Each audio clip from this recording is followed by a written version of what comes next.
Bienvenue sur Prends les rênes, le podcast qui explore l'art de prendre sa place. Je suis Élodie Serpe, ancienne officier de marine devenue équicoach spécialisée dans le leadership naturel. Alliant expérience terrain et enseignement du cheval, j'accompagne aujourd'hui les professionnels et les particuliers à se sentir naturellement à leur place en développant des relations de qualité avec eux-mêmes et avec les autres. Alors si vous êtes à la recherche de pistes de réflexion, de retours d'expérience et d'outils concrets concernant l'affirmation de soi, la communication interpersonnelle ou encore l'esprit d'équipe, vous êtes au bon endroit. Nous explorerons ensemble des sujets inspirants pour développer une posture alignée et appréhender plus sereinement les challenges des relations humaines. Installez-vous confortablement et c'est parti pour l'épisode du jour. Vous êtes-vous déjà senti piqué au vif face à un commentaire ? Avez-vous déjà ressenti votre ego titiller face à une remarque ? Avez-vous déjà eu une réaction un peu trop vive face à une parole plus ou moins anodine ?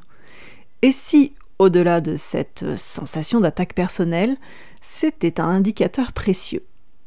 Bonjour à tous, bienvenue sur ce nouvel épisode du podcast Prends les rênes. Je suis vraiment très contente de vous retrouver aujourd'hui, comme à chaque fois en fait, pour explorer un sujet fascinant, encore une fois, qui concerne cette fois-ci nos réactions face aux paroles des autres. Nous allons chercher à comprendre ce que ces réactions disent de nous. Nous allons également chercher à comprendre pourquoi certaines phrases nous touchent profondément. Et pour finir, on va voir aussi comment utiliser ces moments pour grandir plutôt que de nous replier sur nous-mêmes ou encore mordre notre interlocuteur. Ça vous parle tout ça ? Motivé ? Alors c'est parti. Alors tout d'abord, commençons par visualiser le type de situation dont je souhaite vous parler dans cet épisode. Ces situations qu'on va traiter ici, histoire de bien caler les choses. Alors c'est typiquement ce que l'on fait tous les jours, discuter avec quelqu'un d'autre. Waouh, merci Élodie pour cette visualisation de dingue. Ouais, non mais effectivement, en soi, c'est pas plus compliqué que ça. Globalement, ça se passe tous les jours. Hein. Et cette situation où nous allons nous sentir, comme décrit dans l'introduction, peut être facilement vécue tous les jours, voire même plusieurs fois par jour. Je vais un peu plus loin, bien sûr, pour vous aider à identifier ces moments-là. On est donc en train de discuter avec l'autre, on est dans l'échange avec une personne. Cela peut très bien être dans un cadre professionnel ou personnel, par exemple en réunion, one-to-one, hein, pas forcément, là je suis juste avec une autre personne déjà, c'est déjà pas mal pour étudier le cas là. Ou bien on est tranquillement à l'apéro avec son mari, sa femme, son meilleur ami, un ami, enfin voilà. Bon, je pense que vous avez compris un peu les différents contextes dans lesquels on peut se trouver. Et voilà, la discussion se déroule, et puis l'autre dit quelque chose, on va y répondre, on échange globalement, vous savez, d'égal à égal, d'humeur plus ou moins neutre selon le sujet de base. La discussion, elle peut être plus ou moins animée, voilà, c'est vraiment selon le sujet. Mais globalement, le niveau émotionnel est bas ou de surface. Vous voyez, ça vient pas forcément chambouler les tripes à l'intérieur, hein. C'est pas encore assez clair, ça va venir. Et puis à un moment, il va se passer un truc qui va faire basculer la situation. Un moment où intérieurement, il se passe quelque chose. Intérieurement, il se passe quelque chose, et puis c'est pas du tout la même chose qui se passait quelques secondes avant. C'est-à-dire que l'autre va dire quelque chose. Vous remarquez que volontairement, je ne qualifie pas ce quelque chose, d'accord ? Je ne qualifie pas ces paroles. Donc l'autre va dire quelque chose, et ces paroles-là qui vont sortir de sa bouche à ce moment-là, ces paroles n'ont plus du tout le même impact sur vous que toutes les autres paroles qu'il a dit avant. Ces paroles-là vont nous faire réagir de façon plus forte. On va réagir intérieurement, voire extérieurement, et on va réagir plus ou moins fortement, plus ou moins violemment. Est-ce que ça vous parle ? Vous voyez ce que je vous décris ici ? Vous la connaissez, cette sensation. Vous l'avez peut-être même vécue il y a quelques minutes ou quelques heures, d'accord ? Eh bien, sachez que j'explore et débriefe énormément de ces situations lors de mes séances. C'est un travail des plus instructifs pour prendre conscience de soi et apprendre à reprendre les rênes. Ah, ça se répétait un petit peu, apprendre à reprendre les rênes. Qu'est-ce que je disais? Voilà, je m'arrête là-dessus, mais au final, il faut peut-être que je reprenne le sujet. C'est des moments, en fait, où on peut être assez hors contrôle, avoir des réactions parfois hors sol. Attention, je ne dis pas qu'elles sont injustifiées, hein, c'est pas du tout ça. C'est pas qu'elles sont pas justifiées, nos réactions, à ce moment-là, mais je dis qu'elles peuvent être parfois déséquilibrées, dans la démesure, voire peut-être même déconnectées de la réalité. On va y venir, vous allez comprendre pourquoi je vous dis ça.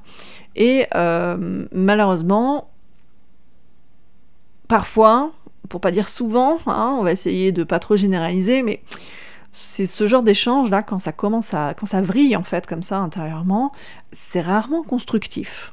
Ça va nuire. Mon Dieu, je ne connaissais pas encore ce mot-là. Ça va nuire. Oh là là. Alors, je vous cache pas que je l'enregistre dimanche, parce que je voulais absolument sortir un épisode cette semaine, et j'essaye de caler ça entre tout ce qu'il faut faire dehors, les allers-retours dans la famille, donc voilà, et puis on est en fin de semaine, je me suis pas vraiment reposée toute la semaine, et ce dimanche, alors là, j'ai les yeux qui se croisent, et voilà, la langue qui fourche, donc pas nuiser, bien évidemment, mais nuire. Ça va nuire à notre équilibre intérieur, à notre sérénité, et aussi ça va nuire à l'interaction en cours. Et si ça se répète régulièrement dans les interactions avec cette personne-là, et bien à terme, ça risque de nuire aussi, j'allais refaire la même bêtise quand même, hein, dans nuiser, ça va nuire aussi à la relation. Et si je vous disais que ces situations-là, c'est du pain béni?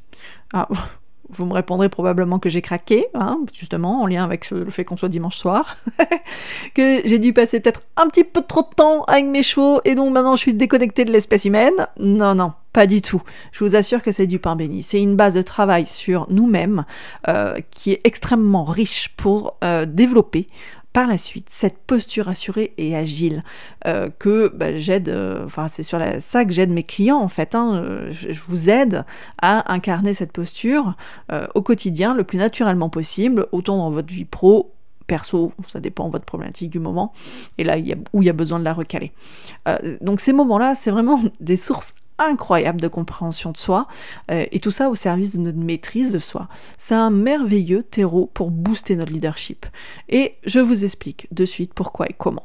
Et le mieux du mieux, c'est de venir le travailler avec moi en séance, et surtout avec le cheval. Et vous allez comprendre pourquoi au fur et à mesure. Donc je disais du pain béni. Alors pourquoi je vois ça comme du pain béni, comme un terreau fertile pour travailler notre self-leadership et notre leadership? Et bien parce que nos réactions en disent extrêmement long sur nous-mêmes. Ces réactions intérieures, qui sont les sensations physiques, hein, vous savez, cette boule au ventre, l'expression la moutarde qui nous monte au nez, on peut le ressentir ça. Intérieurement, donc là j'étais sur les sensations physiques, vous verrez, hein, je parle du corps, de tête, cœur, corps. Hein. Je pense que ça revient plusieurs fois dans l'épisode. Donc sensations physiques, comme je vous disais, la boule au ventre, la moutarde qui nous monte au nez, etc. Des réactions intérieures en lien avec les émotions, des émotions parfois intenses, de la colère, de la honte, de la peur. Alors il peut y avoir aussi de la joie, d'accord, hein, c'est tout à fait possible et heureusement. Mais c'est vrai qu'on va beaucoup moins focaliser sur ce ressenti positif et on va plutôt engendrer, garder, se faire un peu du scrognonieux, ressasser. Voilà, faire du scrognonieux chez moi ça veut dire du ressasser, c'est les ressentis négatifs. Et c'est ce qui est parfois le plus difficile à gérer avec l'autre, d'accord? Donc le but c'est d'apprendre à savoir vivre au mieux avec tout ça. Donc j'ai fait les sensations physiques, j'ai fait les émotions, et donc aussi vos pensées, ça va être ces réactions intérieures, ces pensées fulgurantes, vous savez, le genre, il est con ou quoi? Pourquoi il dit ça, celui-là? Mais pour qui il se prend, celui-là? Vous voyez ce type de pensée? Alors là, c'est des pensées assez... agressives. Ça peut être aussi...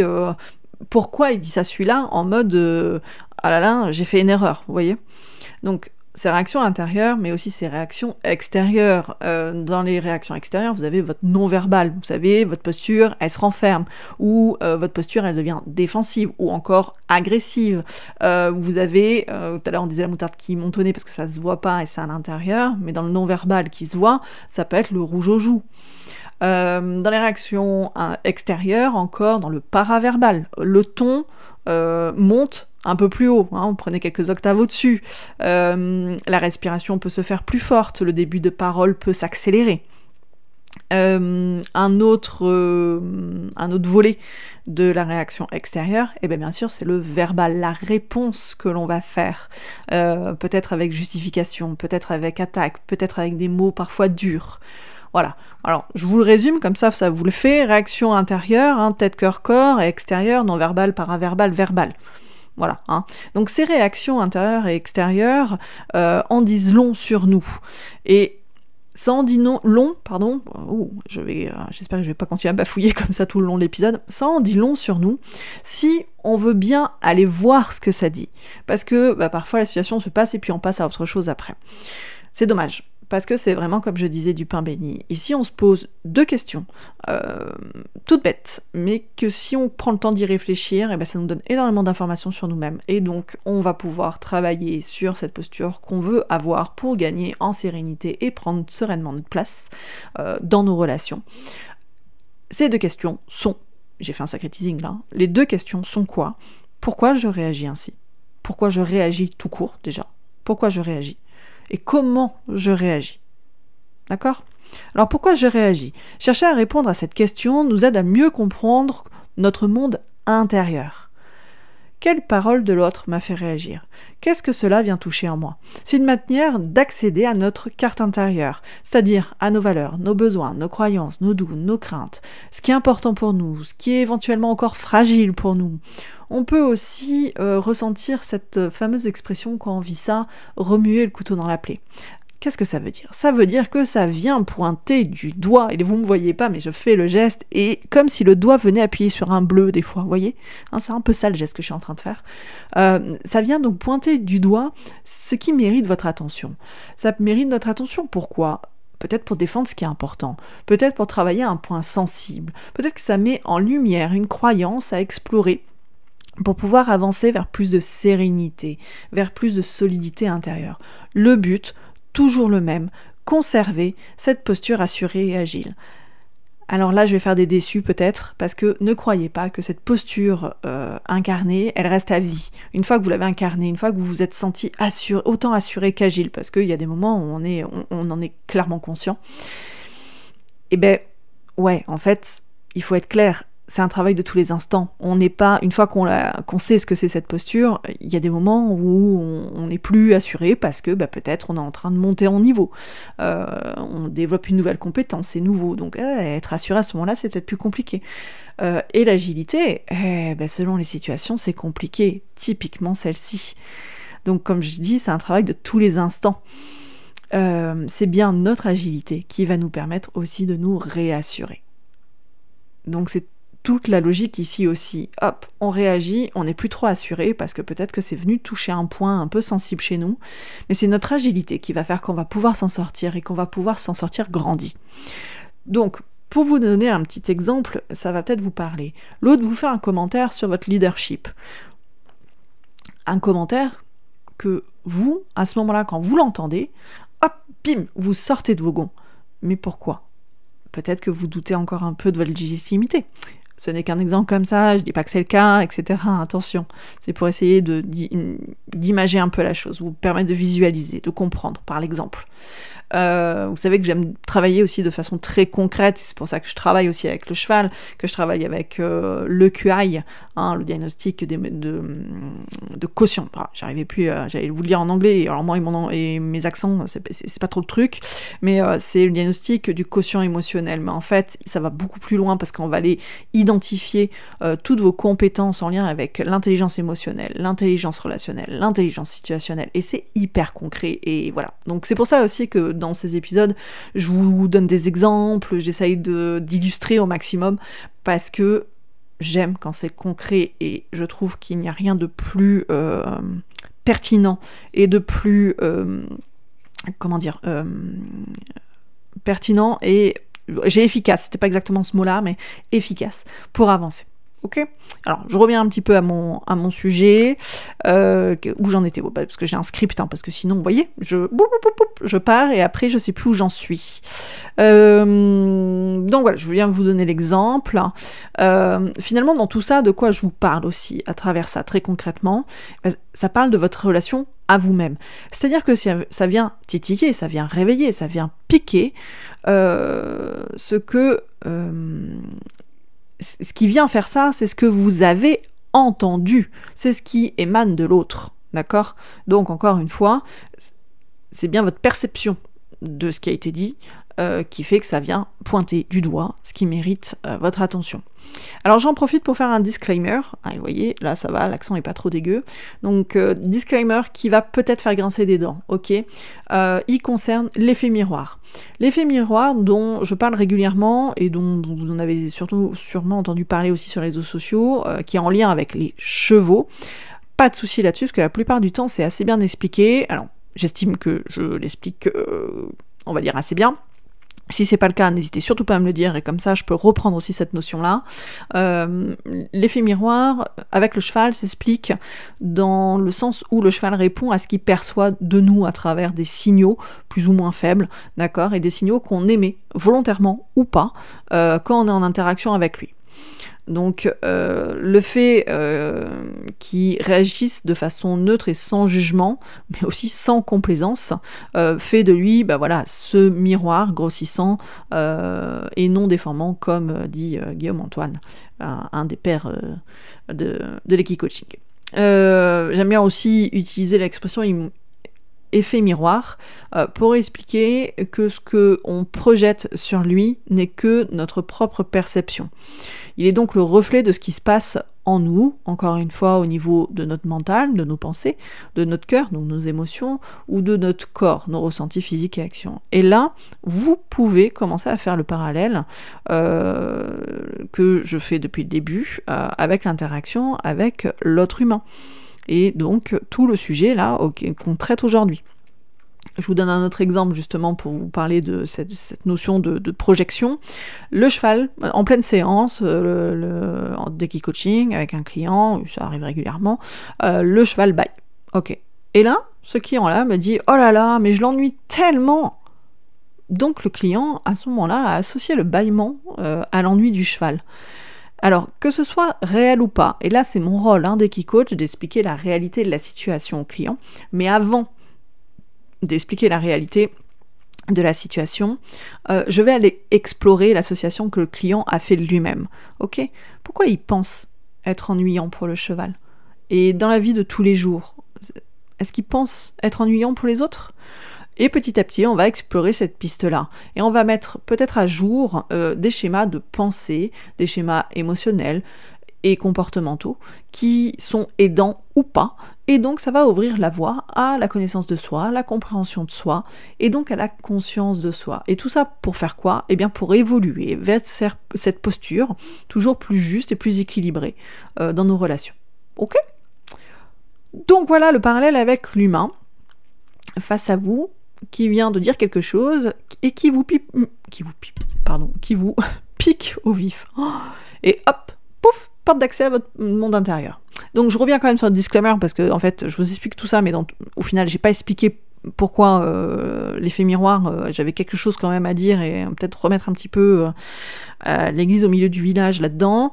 L'effet miroir aujourd'hui, que l'on retrouve un peu partout, qu'on retrouve à tout va, donc beaucoup sur les réseaux sociaux bien évidemment, c'est du style « tout ce que tu vois chez l'autre n'est que le reflet de toi-même ».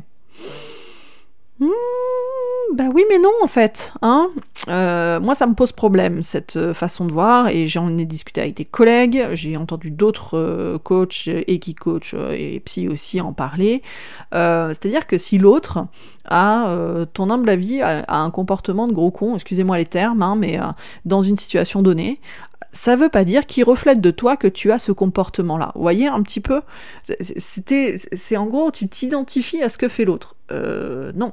Que l'autre, en fait, il agit comme un miroir. Non.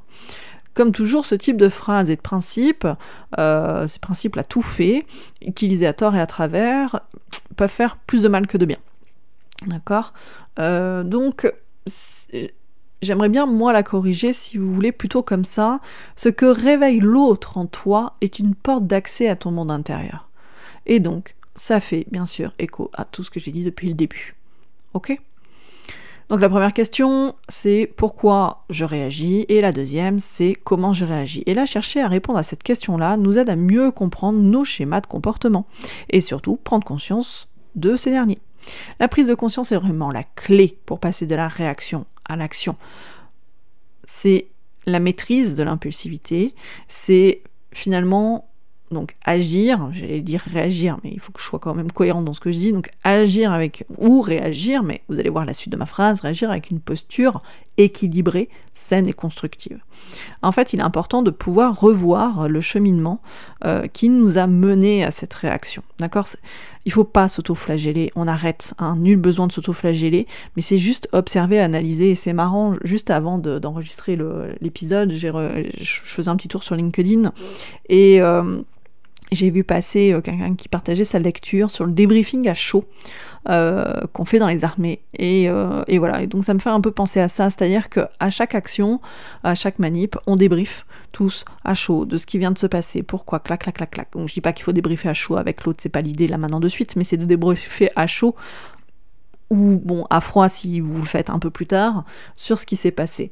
Parce que, comme je disais, c'est un terreau super sympa pour aller vous comprendre. Ok ?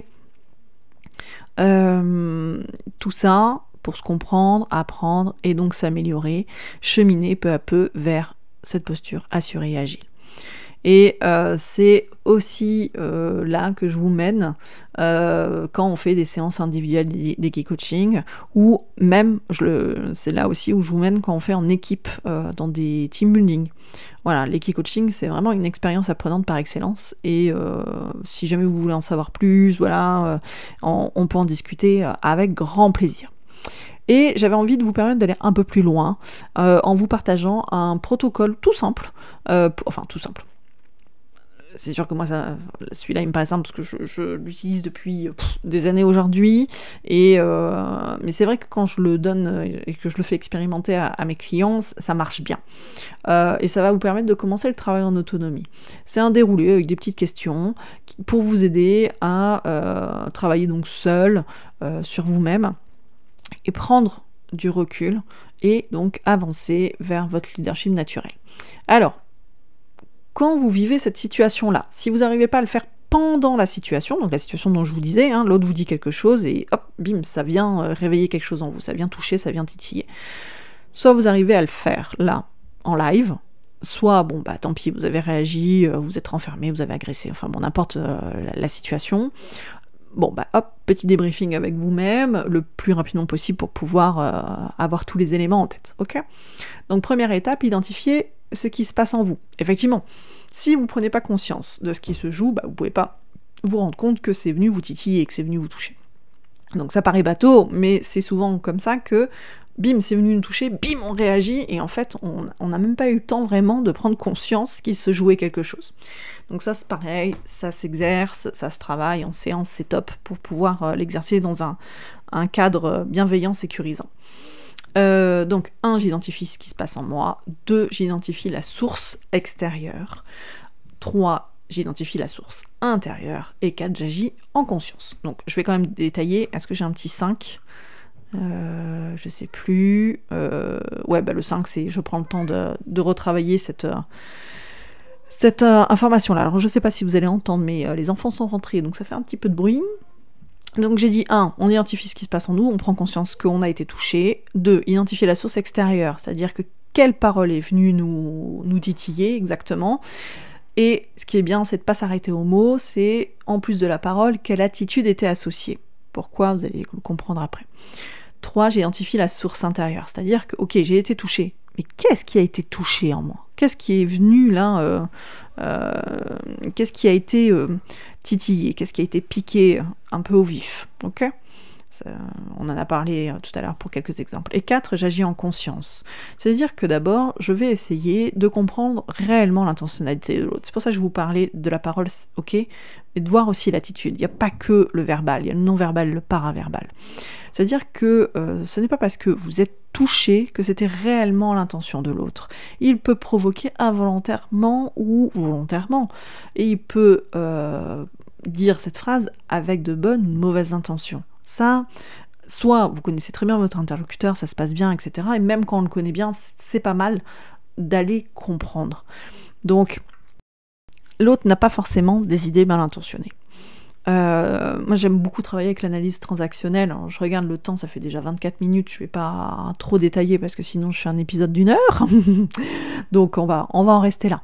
Mais ça veut dire que voilà, le but est de vérifier l'intentionnalité de l'autre. C'est de se placer, donc en adulte en analyse transactionnelle, c'est de poser des questions, tout simplement. En fait, votre interprétation n'est qu'une hypothèse. Allez confirmer votre hypothèse. Posez des questions à l'autre pour voir vraiment qu'est-ce qu'il veut dire à travers ces mots-là. Et donc, derrière, ça permet d'ouvrir une discussion propre à la co-construction. Et donc, quand même une discussion un peu plus saine. Elle peut être houleuse, elle peut être animée, mais déjà, c'est plus sain. Pourquoi ? Parce que vous avez pu prendre un petit peu de recul, vous avez pu vous calmer un petit peu intérieurement, et ça évite de dépasser les bornes, d'accord ? Maintenant, attention, si l'autre est venu percuter vos limites, que lui, par contre, il est venu, il a dépassé les bornes, un coup de 12, ça remet les pendules à l'heure, hein, d'accord ? Après, il y a l'art et la manière de le faire, bien évidemment, mais recadrer, c'est aussi important. Bon, là n'est pas la question, d'accord ? Donc voilà les différentes étapes. Et donc la dernière, n'hésitez pas à prendre le temps de revenir sur cette situation, parce que si c'est venu vous toucher, c'est intéressant d'aller explorer cette réaction interne, d'aller comprendre ce qui s'est joué, de bien aller comprendre ce qui a été touché, hein, cette source intérieure. Et ici, on va pouvoir faire un travail qui ressemble à la gestion des émotions en fait, et donc qui va permettre derrière d'apprendre à agir de façon juste et équilibrée. Et là encore, les chevaux sont extrêmement inspirants sur ce sujet, ils sont d'excellents maîtres, et en plus ce sont des maîtres accessibles. Que demander de plus ? Alors si vous voulez explorer ce sujet en particulier aux côtés de mes chevaux, à mes côtés, vous pouvez me contacter, vous pouvez visiter le site, le site internet, hein, où il y a toutes les prestations. L'idéal pour ça, la séance ciblée en individuel peut vraiment être un bon choix, et autant pour des managers qu'à dirigeants, hein, que pour les particuliers, hein. Bon, on peut vraiment traiter tout ce panel-là, et voilà, qu'est-ce que je voulais dire d'autre ? Pour les équipes, oui, c'est super d'aborder aussi ces notions-là de communication interpersonnelle, hein, parce que ça va permettre d'améliorer, de renforcer la façon de communiquer au sein de l'équipe, de gagner en cohérence et non en défiance, et donc être plutôt sur des relations de confiance. Et qui dit relation de confiance dit meilleure performance, hein. Et avec le cheval, ça se voit de suite. Voilà. Allez, je vous laisse sur toutes ces réflexions-là, hein, parce que sinon je vous garde pendant 15 ans. Vous pouvez bien sûr me partager vos réflexions, vos interrogations, enfin voilà, tout ce que, ou peut-être vos situations, où vous auriez envie qu'on débriefe un petit peu ça, que je vous donne des petites pistes. N'hésitez pas, en commentaire de l'épisode, en MP sur LinkedIn ou Insta. J'adore toujours échanger avec vous, donc vraiment n'hésitez pas. On peut même en discuter en appel découverte si vous en avez envie. Ça sera avec grand plaisir. Voilà. Et si vous avez aussi envie de retrouver toutes les informations, les épisodes de podcast, le blog, et des exercices aussi, un peu comme ce que je vous donne dans le podcast, pardon, je vous le fais en version écrite dans la newsletter. Il est temps qu'on termine l'épisode. Voilà, j'ai réactivé la newsletter depuis quelques semaines et elle a l'air de vous plaire. Donc un grand merci à ceux qui sont déjà inscrits, et ceux qui le souhaitent, vous pouvez vous inscrire. Je vous mets comme d'habitude tous les liens dans la présentation de l'épisode. Et puis voilà, je pense que j'ai fait le tour. Eh bien, je vous dis maintenant à très vite pour un nouvel épisode. Ciao! Nous voici à la fin de cet épisode. Un grand merci pour votre écoute. Envie de réagir au sujet du jour, de soutenir le podcast ou encore de ne pas rater les prochains épisodes? Je vous invite à vous abonner et à laisser 5 belles étoiles ou bien un commentaire sur Spotify ou Apple Podcast. De mon côté, il me reste à vous souhaiter une bonne journée ou une bonne soirée. À bientôt pour un prochain épisode.